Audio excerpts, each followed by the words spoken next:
Assalamualaikum warahmatullahi wabarakatuh. Salam budaya, salam rahayu, salam waras. Sedulur sekalian, selamat bertemu kembali dengan saya Kang Jenggo di channel Tenggarnesia. Kali ini kita akan mengupas berbagai macam paham Nusantara, yakni paham kesufian yang masuk di Nusantara ini bagaimana. Karena kita tahu bahwasanya James juga berpendapat bahwa Islam yang datang ke Jawa adalah Islam Sufi yang dengan mudah diterima serta diserap ke dalam sinkretisme Jawa, seperti keberadaan Suluk Wujil, Primbon Bonang, Suluk Linglung, Suluk Sukarsa, Suluk Sujina, Suluk Syekh Maloyo, Suluk Pustaka Rancang, Serat Dewa Ruci, Serat Cabulek, menunjukkan bukti bahwa perkembangan Islam di Jawa, khususnya di era Wali Songo, lebih didominasi oleh paham kesufian. Serat Dewa Ruci yang dikaitkan dengan tokoh Sunan Kalijogo misalnya, pada dasarnya merupakan pengembangan naskah Nawaruci, karya spiritualis Hindu-Buddha yang ditulis pada masa Majapahit yang kemudian dimasuki paham-paham kesufian. Sedemikian rupa sehingga naskah Serat Dewa Ruci seolah-olah karya baru pada zaman Islam. Fleksibilitas ajaran Sufisme inilah yang terlihat jejaknya pada proses dakwah di Nusantara lewat jalur asimilatif dalam kehidupan sosial budaya religi, seni sastra, pendidikan, dan adat kebiasaan. Nah, sedulur sekalian, sebelum dilanjut, saya mohon panjenengan memberikan dukungan kepada Tenggarnesia dengan menekan tombol subscribe bagi yang belum subscribe, dan juga memberikan like dan komentar.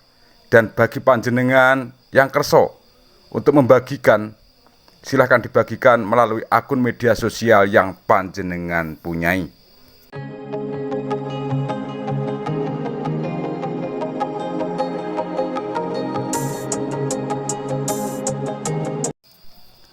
Sebagaimana ajaran Kapitayan yang mengenal konsep tuah dan tulah dalam ajaran Hindu-Buddha, dikenal pula konsep daya sakti.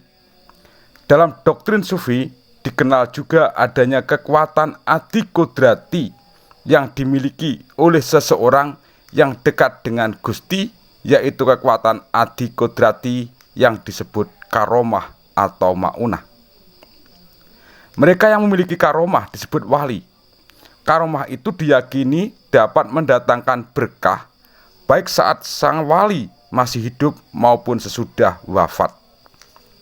Sementara itu, ulama dengan makom rohani di bawah wali memiliki kekuatan adikodrati yang kemudian disebut maunah.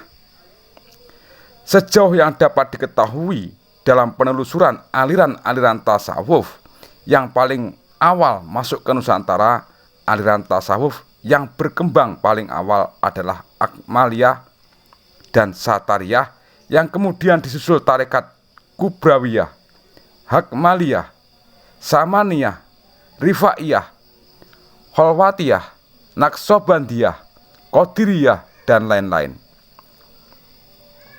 Di antara tokoh Wali Songo yang secara terbuka mengajarkan tarekat adalah Syekh Datuk Abdul Jalil yang masyhur disebut dengan gelar Syekh Lemah Abang atau Syekh Siti Jenar. Syekh Datuk Abdul Jalil diketahui telah mengajarkan tarekat Satariyah dan tarekat Akmaliyah yang sampai saat ini masih banyak dianut di berbagai tempat di Indonesia karena alasan tuduhan sesat yang dialamatkan kepada Syekh Lemah Abang atau Syekh Siti Jenar. Kedua tarekat tersebut diajarkan secara tertutup dan rahasia. Sedulurku, historiografi lokal syarat dengan kisah-kisah yang mengaitkan Wali Songo dengan tindakan-tindakan keramat melawan tokoh-tokoh yang disebut ajar dan pandita yang memiliki kesaktian luar biasa.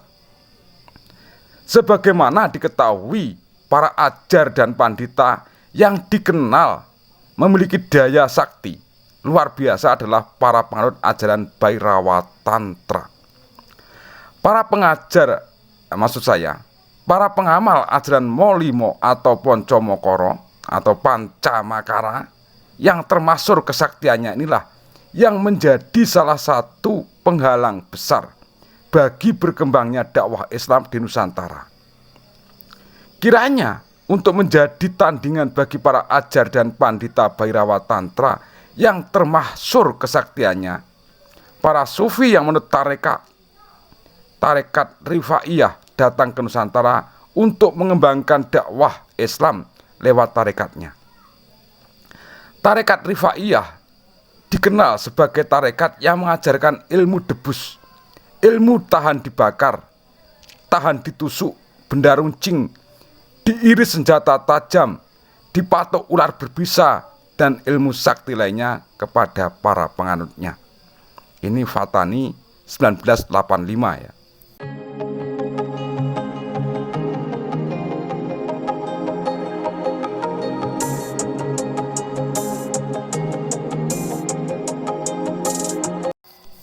Tidak cukup banyak sumber data yang dapat digunakan untuk mengungkapkan bagaimana para penganut tarekat Rifaiyah yang dikenal memiliki kemampuan magis mistis itu masuk ke Nusantara, khususnya ke Jawa, kemudian berhadapan face to face ya, satu lawan satu dengan penganut Bhairawa Tantra yang juga dikenal memiliki kekuatan daya sakti magis mistis.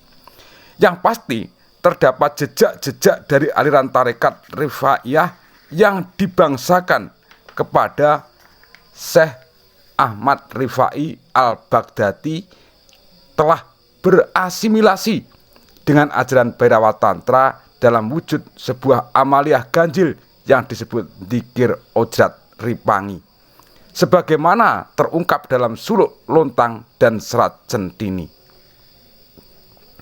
Yang disebut Dzikir Ojrat Ripangi adalah suatu upacara kenduri di mana jamaah laki-laki dan jamaah perempuan membentuk lingkaran dengan sajian makanan di tengah-tengah, lalu dibawa iringan rebana dan pembacaan sholawat. Setelah memberkati makanan, semua jamaah serentak menyantap makanan bersama-sama. Lalu jamaah laki-laki dan perempuan berbaur tanpa batas, kaidah kesusulaan lagi. Gile Bilontang, salah seorang murid Syekh Lemah Abang dan Syekh Siti Jenar sebelumnya, dikenal sebagai seorang penganut Bhairawa Tantra. Sebelum menjadi murid Syekh Lemah Abang atau Syekh Siti Jenar, Gilontang diketahui sudah menganut ajaran ganjil Dzikir Ojrat Ripangi. Oleh karena amaliyah ajarannya yang ganjil, yang disebut Dzikir Ojrat Ripangi, itulah Syekh Lemah Abang yang belakangan menjadi guru Bilontang dituding telah mengajarkan amalan dzikir ganjil tersebut. Anehnya, amaliyah Dzikir Ojrat Ripangi dalam Serat Centini justru digambarkan sebagai amalan yang dijalankan oleh Syekh Amongrogo, tokoh dalam Serat Centini yang dikisahkan sebagai keturunan Sunan Giri. Menurut Khan Sahib Khaja Khan 1987, di kalangan sufi terdapat dua paham pemikiran besar yang dianut oleh tarekat-tarekat sufi. Paham pertama adalah paham wujudiyah yang mengajarkan doktrin bahwa manusia alam berasal dari pengetahuan ilahi dan akan mendapat pengalaman dari dunia untuk kemudian menuju ainnya. Segala sesuatu ada di dalam kandungan Tuhan. Paham ini dikenal dengan sebutan wahdatul wujud yang oleh kebanyakan penganut barat secara keliru disamakan dengan panteisme. Tokoh paham wujudiyah yang terkenal di kalangan filsuf maupun tasawuf adalah Husain bin Mansur Al-Haladz, Abu Yazid Bustami, Sihabuddin Suhrawardi, dan Muhyiddin Ibnu Arabi.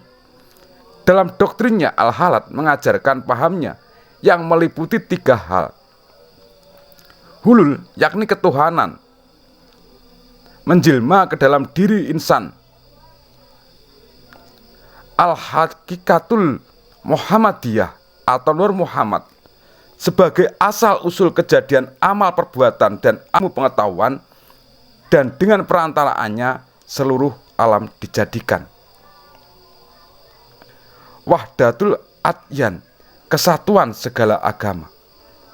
Muhyiddin Ibnu Arabi mengajarkan bahwa alam ini tidak diciptakan dengan sebab.